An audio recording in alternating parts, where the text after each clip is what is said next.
Hello and welcome to the 66th episode of NEOHUMAN podcast. I'm Miguel Bahari, a Dagologist on Twitter and Instagram, and you can follow this show on liveinlimbo.com, iTunes, YouTube, and BitChute. And today with me, I have the pleasure of having William Davidow, the legend of Silicon Valley. Thank you so much for your time and being here, Bill.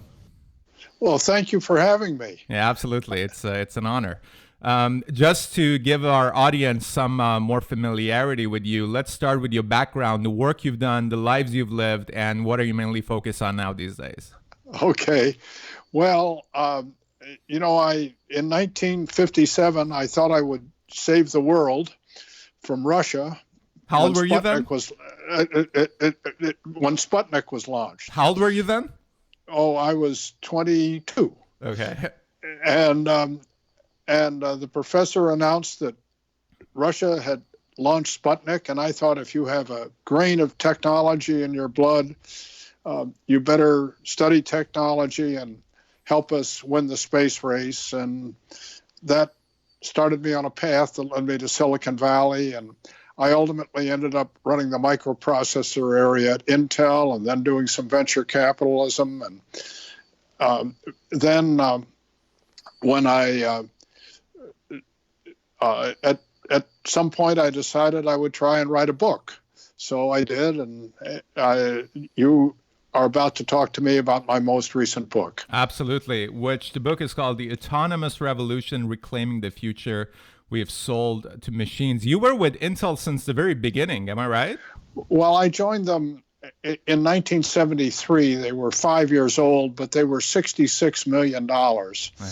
And when I left them in 1985, we were 1.6 billion. Wow. Are you impressed by the kind of advancement in chip making and hardware, considering you know exactly what's been going on, you know the evolution of it, or you're not impressed because you know all the possibilities that are ahead? Well, I am tremendously impressed with what we did with the microprocessor. But you've got to understand that what we did then was very different than what is going on now. At that time, with the microprocessor, we were improving the world the way it was. Like we were making cash registers better and stoplights better and things like that. And that's very different than what is going on now, where we're changing the social structure of the world.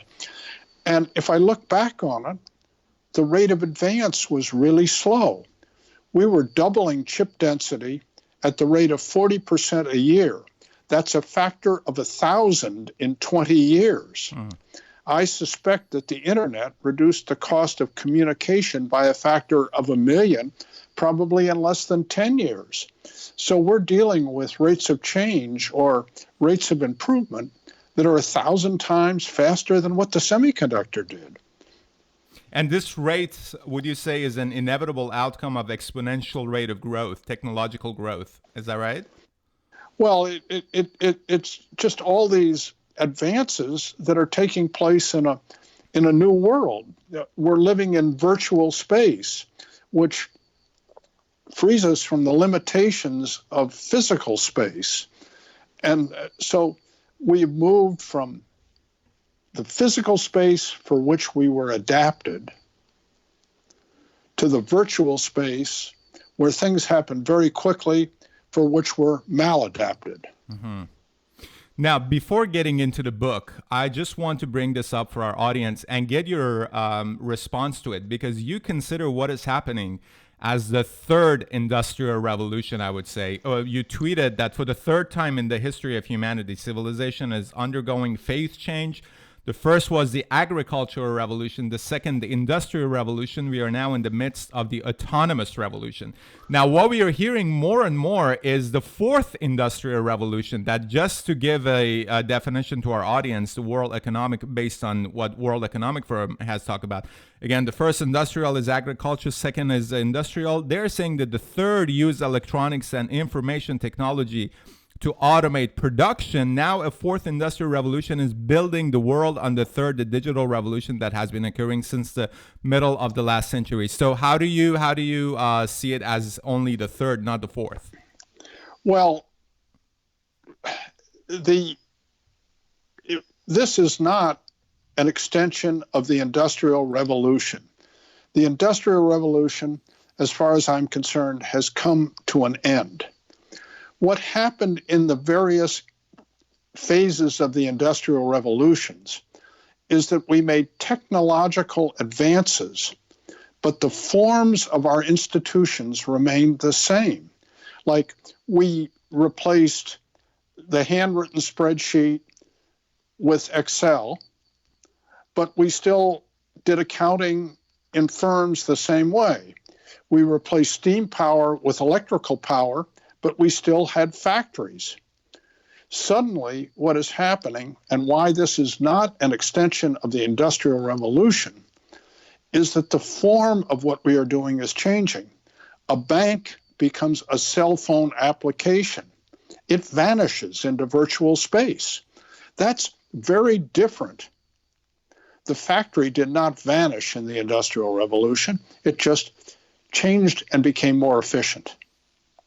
Yeah, they're also seeing it as maybe the extension of the third, as they're calling it, Industrial Revolution that started in the mid of 20th century by building computers and chips, and then it led to internet and all that.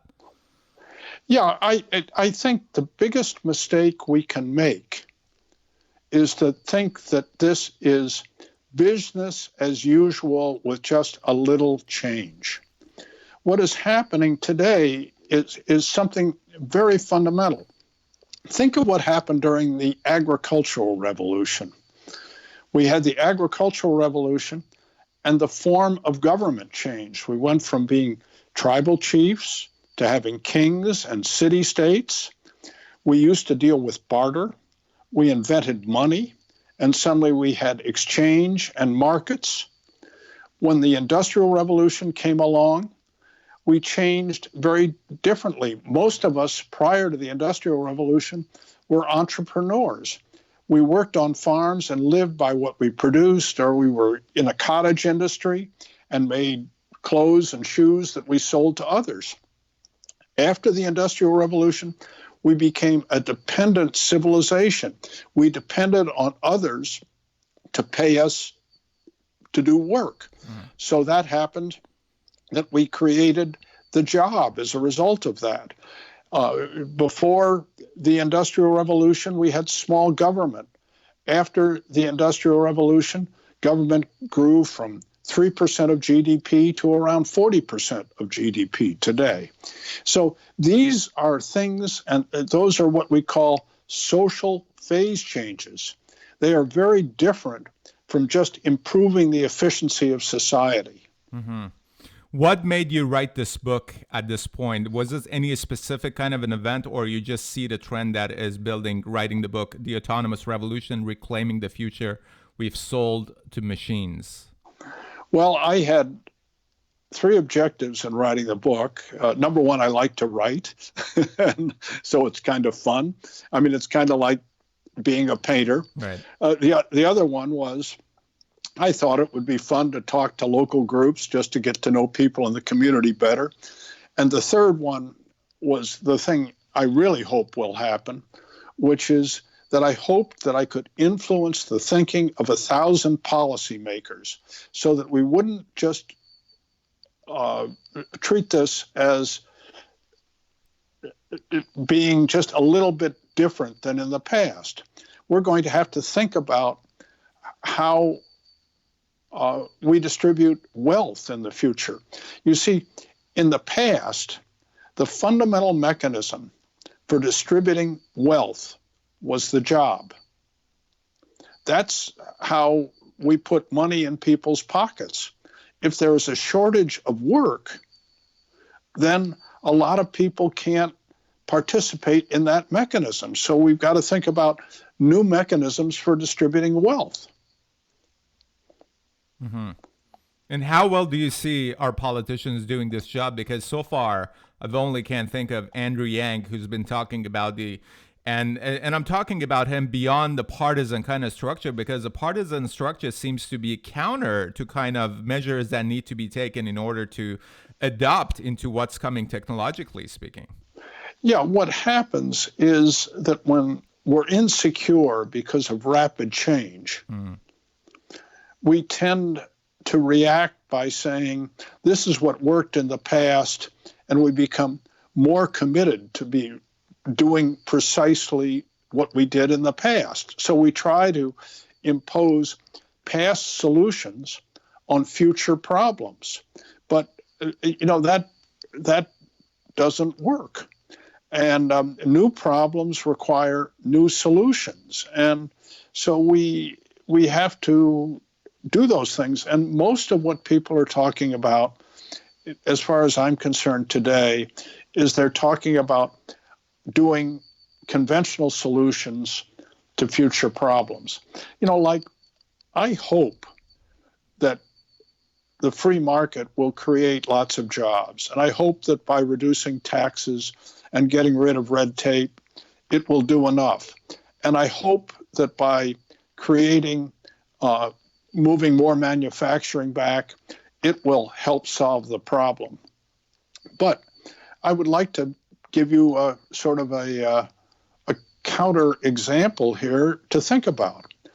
Every time we have gone through one of these social phase changes, we have dramatically changed the physical infrastructure of our society.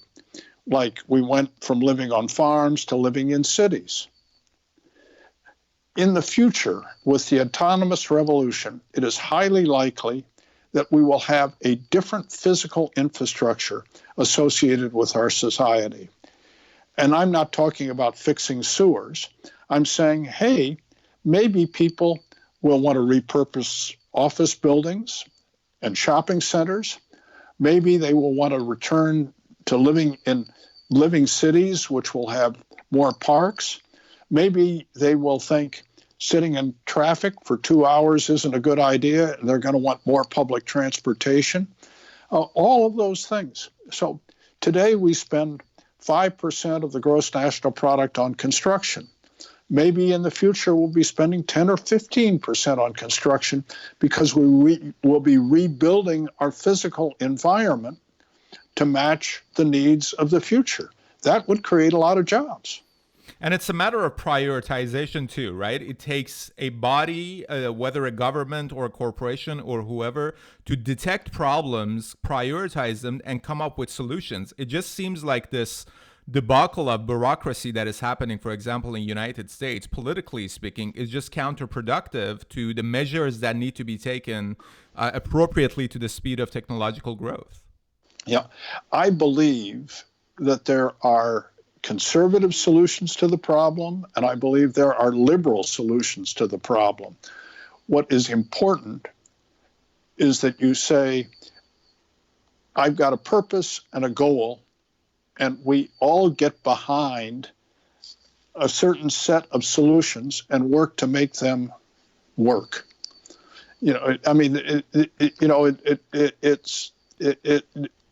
Maybe we're not going to pick the optimum solution.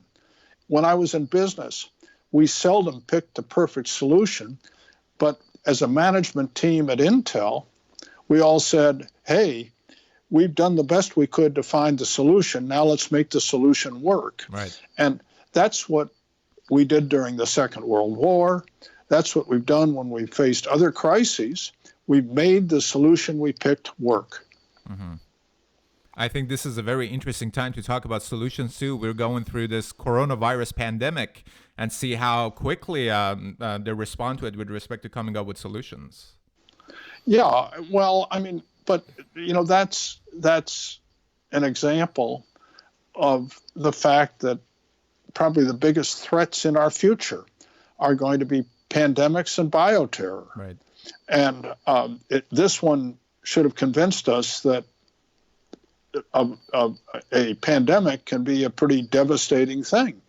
And if you look at it, we have had SARS and MERS and things like this that we've gotten control of because they weren't quite as bad. Now we're faced with something that's a real challenge. So we've got to put in place new kinds of solutions to deal with this. Yeah, absolutely. Would you talk about some of the elements of this autonomous revolution? For a lot of people, autonomous cars now becoming more and more familiar kind of an aspect, but obviously this is not something that is going to be limited to autonomous cars. No, what I think is going to happen is that our institutions, quite broadly, are going to be restructured. For example, I looked at finance during this. 8 million people are employed in finance. And what finance is basically an information application.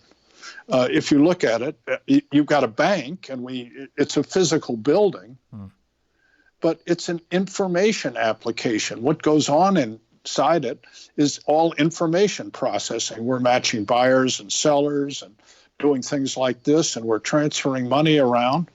And suddenly, we can do all of that virtually. And we may even have new forms of money. And so there is an example of the autonomous revolution in finance. And maybe 8 million people work in finance today. In the future, it could be 4 million, it could be 2 million. But it's obvious that a lot of things are going to be happening.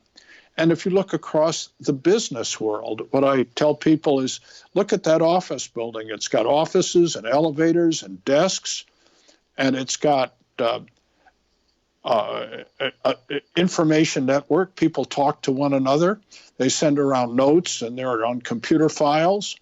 And then it's got a memory or a file network. People store stuff in their brains, and it's in file cabinets, and it's on the network. And it's got an audio response system, people talking on the phone, and an audio recognition system, people listening when phone calls come in. And all of that can be a few racks of electronics. And suddenly you move a call center that employs 2,000 people in India to a few boxes of electronics in North Dakota. These are the kinds of transmissions that happen when you move things from a physical world to a virtual world.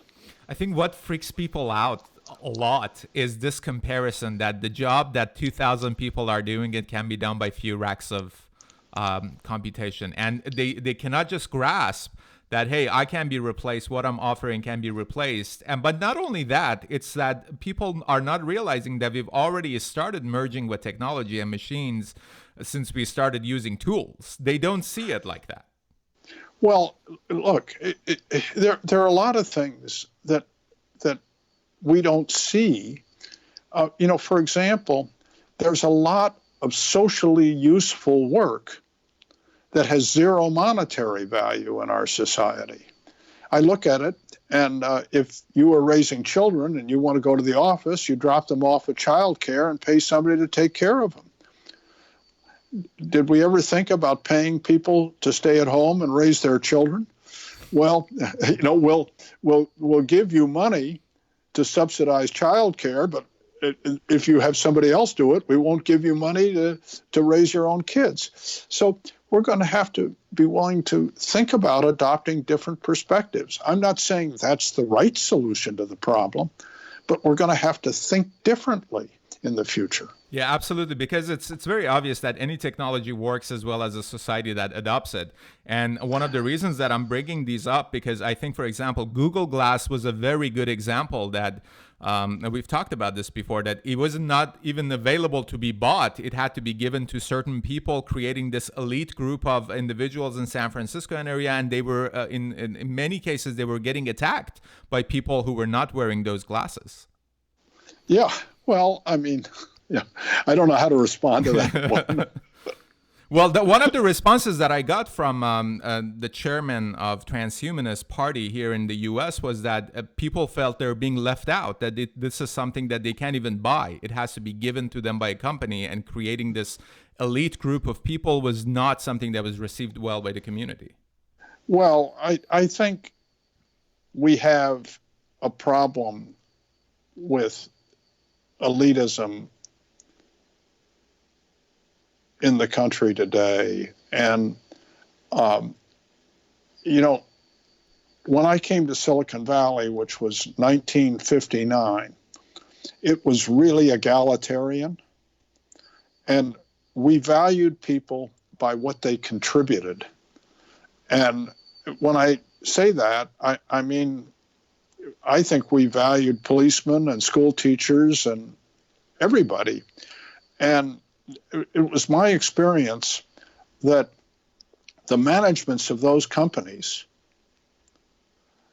were really very egalitarian. I mean, I worked for Hewlett-Packard, and Dave Packard used to, cook the hamburgers at the company picnic, and he was out in the community and he was on the factory floor, and Dave Packard valued people based on their values and what they contributed, and not on their net worth. Mm-hmm. Yeah, we have to deal with it. Absolutely.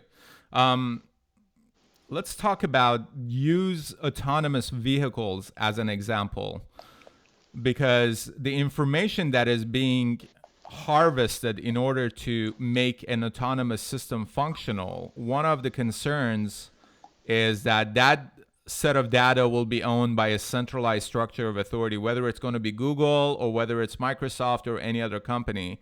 And this would just continue this trend of getting users' data without paying them any compensation, or the users having any kind of a control over their data. How are we going to deal with moving forward? Well, I fundamentally believe that there is no freedom if you don't have privacy. Mm-hmm.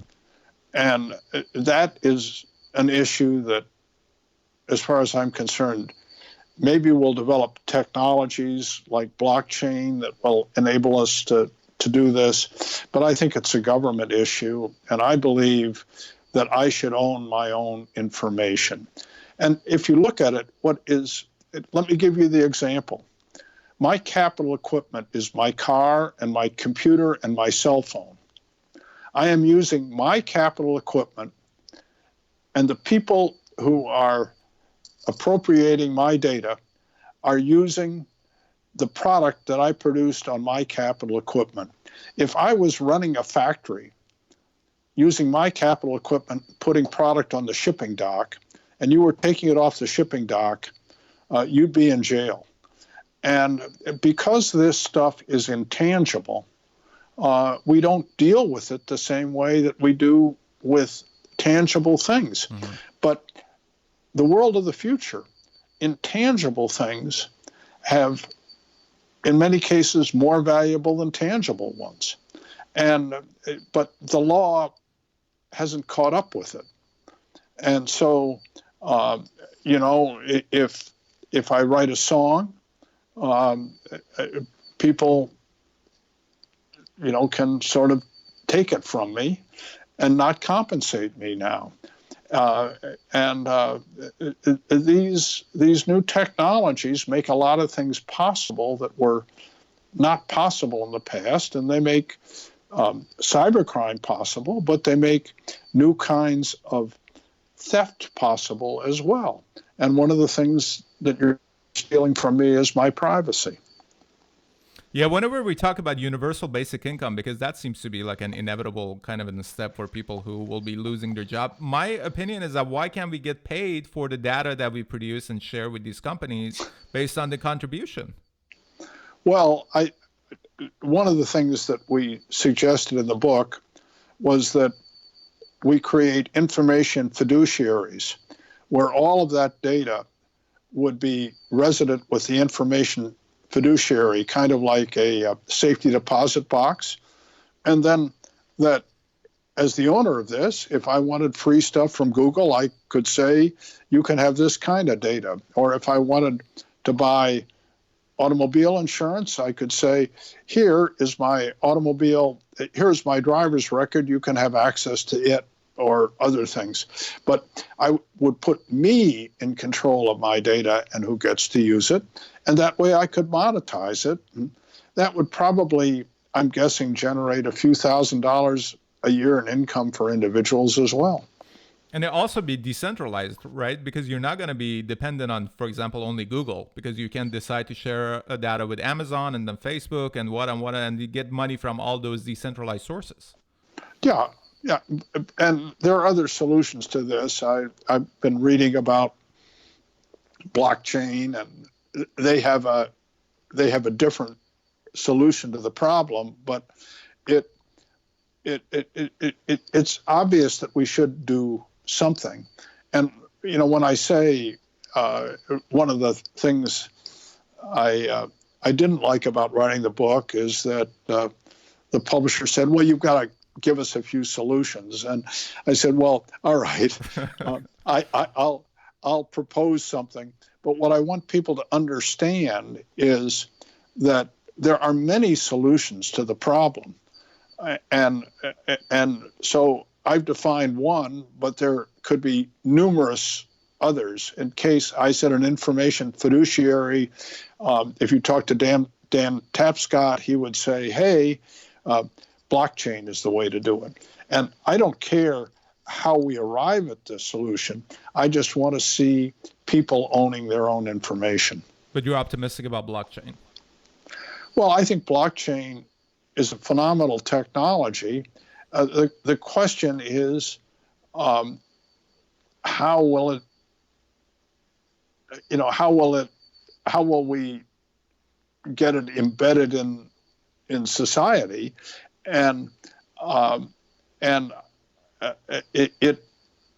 it may or may not happen. I don't take it as a given. I mean, I think there are going to be lots of important applications, but as to whether it will be the universal solution to a lot of these problems, I'm not equipped to say. Yeah, perhaps the best known application on blockchain are cryptocurrencies at this point. Do you see cryptocurrencies as automating a financial system?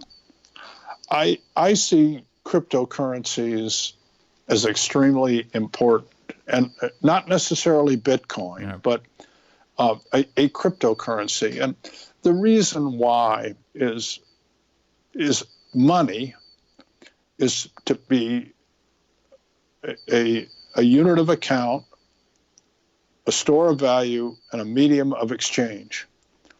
The worst people I know to create stores of value are governments, because what they want is inflation, right? So that they can pay off their bills. So, and it turns out that as a medium of exchange, the fees on transferring money are absolutely horrendous. Like, we have about $3 trillion transferred through credit cards and debit cards, and we pay about $200 billion in fees on those transfers and interest. That's about 6%. Why should I spend 6 cents on every dollar to transfer a dollar? Yep. That makes no sense at all. So it looks like there is a better alternative. And I can say, I think with a high degree of confidence, that cryptocurrencies are going to challenge the currencies of many developing countries. But I also have a feeling that a good cryptocurrency is going to challenge the euro and the dollar over a period of time. And if that happens, think about the implications of this. If you talk about form change, one of the things that has enabled our government to survive and solve problems is that they have had control over their currency. They've had the ability to print money. What happens when you take away the ability to print money from the government? I mean, it's a big change. And I think that could happen. I don't know if it will happen, but I think it's a very real possibility. Oh, absolutely. We're already seeing that government is being challenged in different ways, whether it's Facebook's Libra, that they're going through all of this regulatory things. They haven't even launched it yet. Or if it's John McAfee, who I had on the show, and he's saying, I haven't paid taxes for 10 years. And anybody who wants to not pay taxes use cryptocurrencies that are anonymous, like Monero and blah, blah, blah, blah. So governments are being challenged from many different directions already. Yep. Do you have anything to add? I want to talk about ethics a little, because ethics and morality seems to be a very important yet very blurry aspect of all of this autonomous kind of a world. Yeah. See, we are we are living in a world where trust has been undermined. And I'm going to give you a real old world example from about 1950 or 60. When Sonia and I got married in 1965, a lot of my parents and their friends used to go to Europe, and they shopped at a store that sold fine china named Goods. And we got china from people who were at Goods. And one time, Sonia and I went to Europe and we visited Goods, and it was a great store. And at some point, a piece of china got broken, and Sonia ordered a piece of china from Goods, which was in England, and it arrived, and it was not right. And she informed Goods of this, and they said, "We will ship you a replacement." And Goods said to her, and she said, "Don't you want to wait until I have returned the item?" And they said, "No, you are a customer of Goods." And we today are living in a world where that level of trust does not exist. And we're dependent upon reviews and this and that and the other thing. But one of the things that makes the economy work and one of the things that make relationships between people work is trust. And currently, things like anonymity on the internet, and whether it's fake news or fake truths or things like this, but we have to find ways of restoring trust in the economy, or we're going to have real big problems. Yeah, and with respect to, for example, autonomous vehicles, that famous dilemma, I guess, that you have an autonomous vehicle that is on the branch of a road. In one, there's one baby, and the other one, there are like 5 people. Which one would you kill? So whatever kind of decision that is going to be made, we go back to this lack of trust that a lot of people will be like, well, no, the other option would have been right. It seems like a very big kind of a challenge to solve. Yeah, it is, because I mean, people make mistakes. Yeah. My wife and I were talking about autonomous vehicles and autonomous trucks, and I said, there's no doubt in my mind that today, even at the state of the technology, they are safer than human drivers. Right. And if I look at that objectively, I believe it. Mm-hmm. If I look at it emotionally, I don't. And I say, I know that I'm not going to make the same mistake that an autonomous vehicle would, but I look at my driving today, and I'm not nearly as sharp as I used to be, and I'd be much better off with an autonomous chauffeur, even with the technology at this stage. So but it's hard to trust algorithms, because algorithms do absolutely stupid things at times.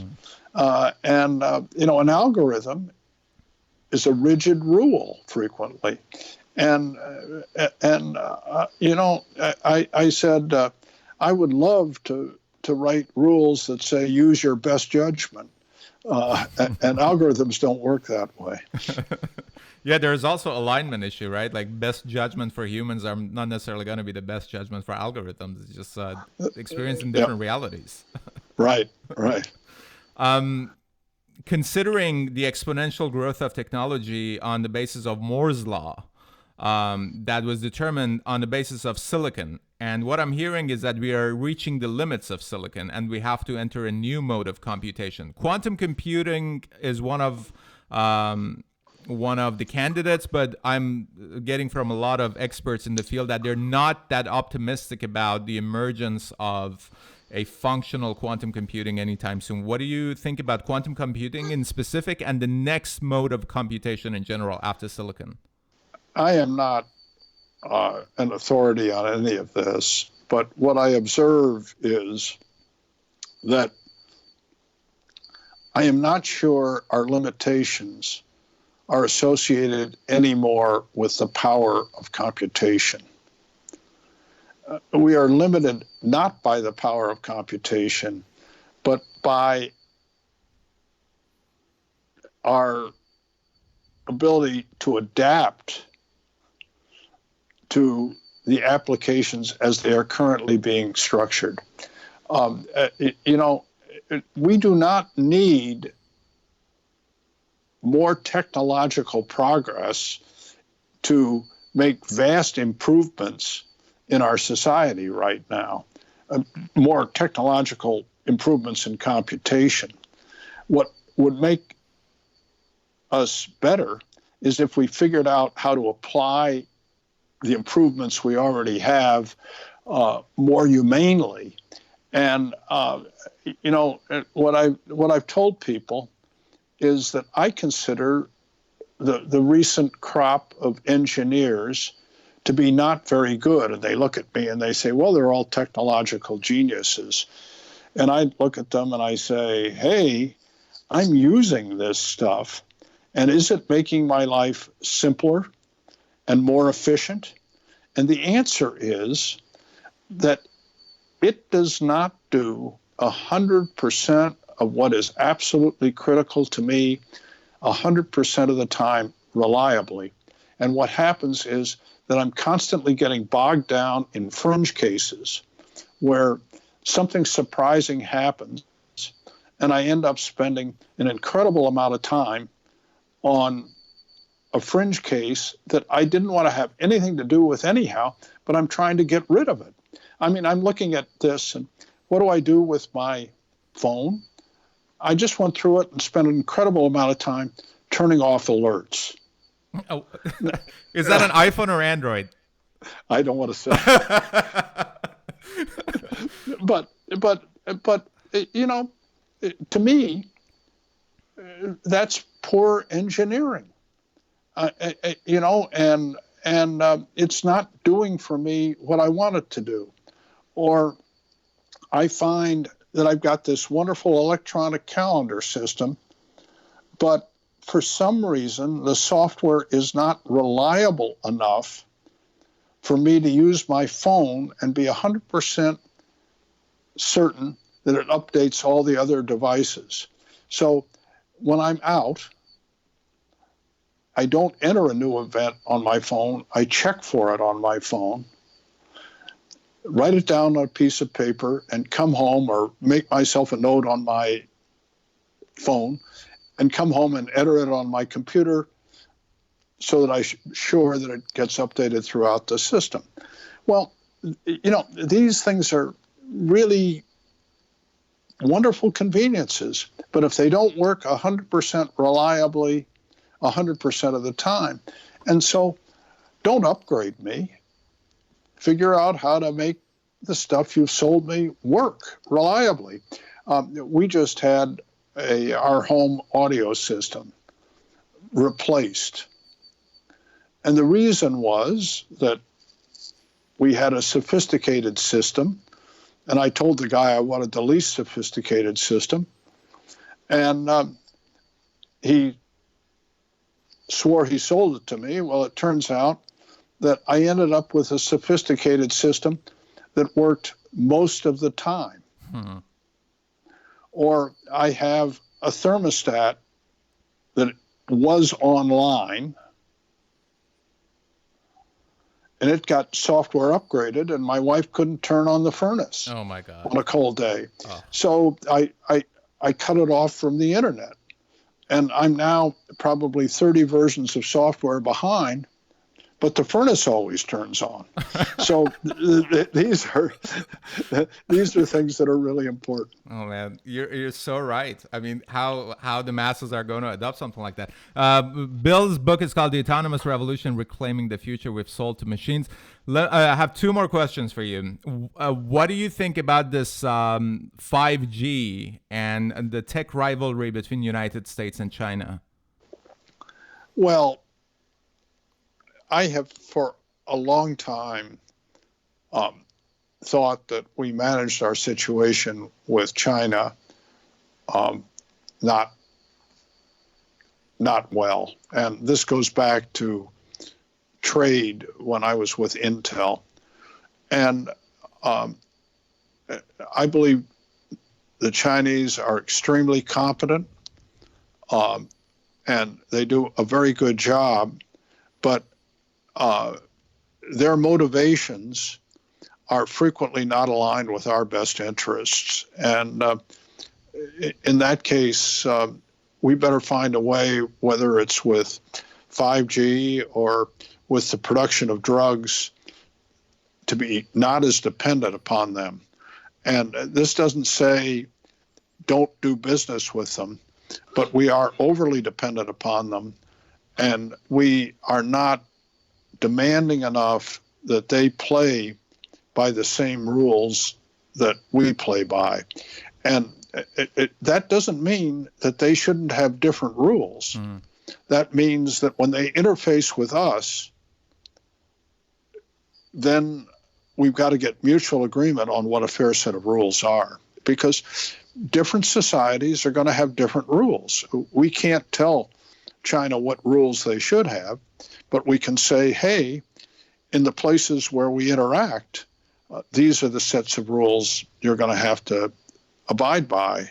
And you can't steal intellectual property. You can't do this. You can't do that. And if you want to do that, we don't want to do business with you. Absolutely.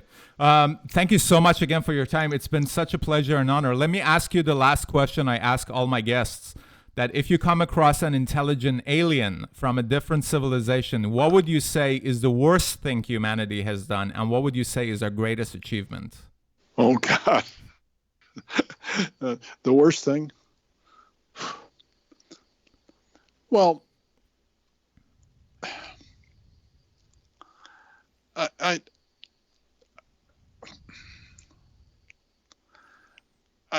was going to say things like